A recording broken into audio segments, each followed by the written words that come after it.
All right. Well, thank you all for being here today as we kick off National Consumer Protection Week. I am Attorney General Charity Clark, and I am joined today by members of the Consumer Assistance Program, or CAP as we call it. And CAP is located here at the University of Vermont. It's a partnership between the Attorney General's Office and the University of Vermont, and it has been going strong for over 40 years. I'm going to introduce the people standing behind me. We have Chris Curtis, who's the director of the Consumer Assistance Program, Lisa Jensen, who I hired, who's the assistant director of the Consumer Assistance Program. Gabriel Taylor Marsh is our home improvement specialist. We have Izzy Gogarty, who is the small business advocate. Margaret is not on my list for some reason, but Margaret has a unique title that I can't remember. Program coordinator, thank you. And our graduate research assistant is not here today. And of course, we have to acknowledge our many UVM student learners who take a class every semester called Consumer Law in Action and find themselves here helping consumers and helping Vermonters navigate government. So we're very proud of the program and grateful for you for being here today. So we are, of course, here to acknowledge that it is Consumer Protection Week this week, and we have a few items to highlight for you during this week. We first want to talk about our third annual report, which we will submit copies to you folks through our press release later. And we also want to talk about our top 10 consumer complaints that we receive this past year. Every year, we always like to highlight the consumer complaints that we receive so that we can inform Vermonters what's happening at the Consumer Assistance Program and maybe help them navigate a little bit. If consumers have a concern or a complaint, they can always contact the Consumer Assistance Program. It is a free service. They can call 1-800-649-2424, or they can find us online at ago.vermont.gov/CAP for CAP. So without further ado, the top 10 consumer complaints for 2025 are: number 1, vehicles; number 2, home improvements; number 3 is retail; number 4 is fuel, that includes propane; number 5 is banking, credit, and finance; number 6 is home furnishings; number 7 is services; number 8 is health and medical; number 9 is entertainment; and number 10 is housing and real estate. You'll note that vehicles, number 1, it is always number 1. I think that's because vehicles are so expensive that if a consumer feels they're being cheated or if they're having a consumer type problem, they're going to make a complaint because they need it resolved because so much money is at stake.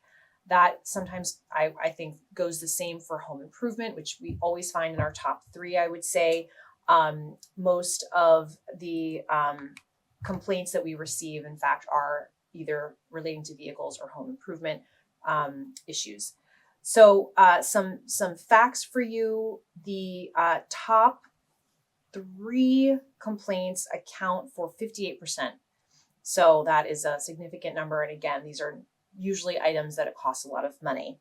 Fuel-related complaints is number 4. We received 91 complaints, and I'm proud to say that we helped recoup $39,000 for Vermonters with propane and other heating fuel disputes. It's especially critical that we are experts in propane and help consumers navigate propane during these cold winter months. And in this past year, we helped 21 households with complaints related to either no or low heat situations, and we resolved 86% of those complaints. And we're really proud of that work and would encourage any Vermonter who's struggling with a propane problem to contact the Consumer Assistance Program. We also are always focused on putting money back in consumers' pockets. That's part of what we do, make sure that everyone's being treated fairly.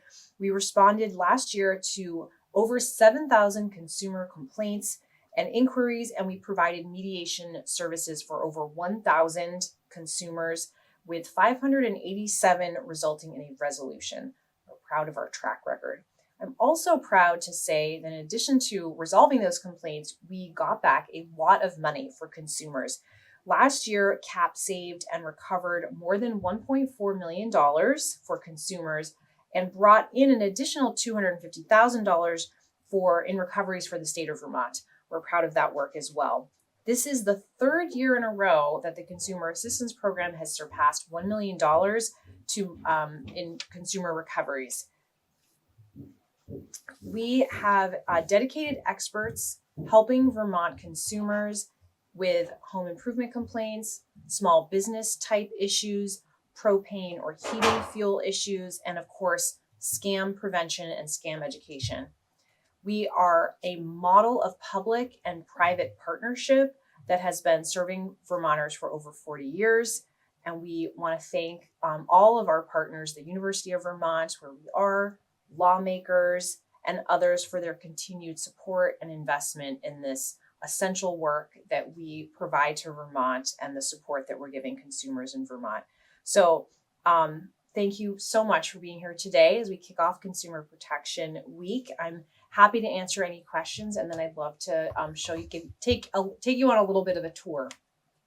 Yeah, absolutely. I just have a question as to what practical steps can consumers do in order to protect themselves from these kind of scams? The feeling of being ripped off, anything like that. Yes. Well, one thing that we always want to address is the difference between a scam and a complaint against a business. So scams are literally perpetrated by criminals who often, almost always, are overseas. So those are criminal enterprises. People are literally just trying to steal your money. A consumer complaint is really where there's a disagreement between a business and a consumer. And those businesses are generally legitimate businesses, and they're not trying to steal your money. There just might be a misunderstanding, or it could be that they're not serving the customer as they should under the law, but they're not exactly criminals trying to steal your money in the way that scammers are. So we do make a distinction between those. When it comes to the consumer and their purchases, there's a lot of things they can do to generally protect themselves. The first thing, which helps with scams too, is when you buy something, buy it using a credit card, because credit cards already have consumer protection built into them. So you're provided with this added layer of protection in addition to the Consumer Protection Act, which we enforce and which you see come up in our work all the time. The credit card is a way to protect you.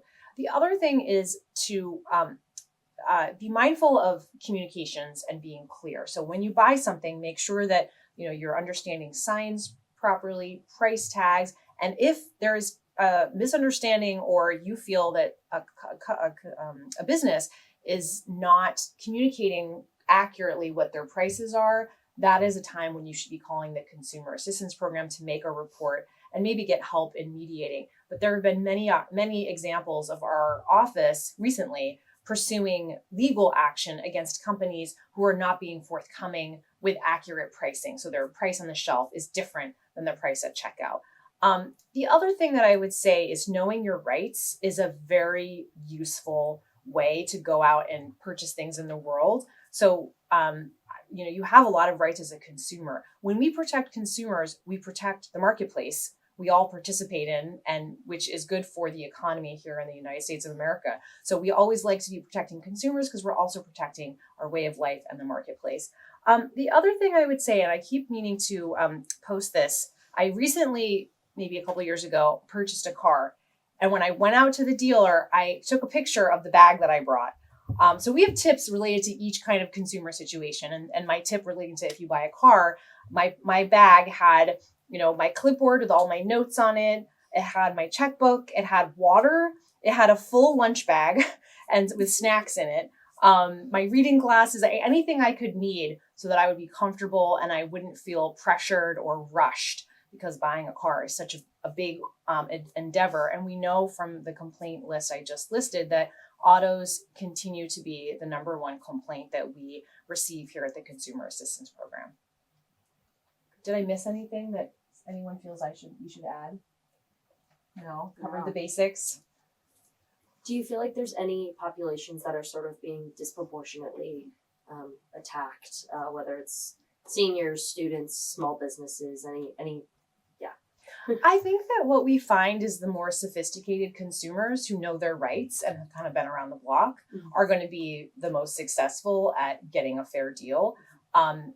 People who, young people who are less experienced shoppers, those who are perceived as being vulnerable. And sometimes we have received complaints from people for whom English is not a first language and might be, struggling to kind of navigate what their rights are, or not understanding or having a misunderstanding, they're easier to take advantage of. So a business who is not going to be on the up and up is going to take advantage of the more vulnerable population who are shopping. Thank you. Yeah, welcome. Any other questions? No? Okay, do you want to come and have a tour? Yeah. All right, I'm going to move our podium, which is thankfully is on wheels. And Chris didn't have to install these himself in his workshop. So we have some student learners here today. So come on in. All right. Well, great job. Hey everyone. Act normal. The media is here. So here we have our student learners, and we also have the staff who work here every day, many of whom have master's degrees, and we have one lawyer, and they are the professors and teachers of the students, and in addition, they are performing the work of helping consumers navigate the marketplace and all the good work that we do here at the Consumer Assistance Program. I'm graduate assistant. It's a glamorous life. And here are the other offices. Hello. Hi. We're getting a media tour. So this is it. This is where the magic happens.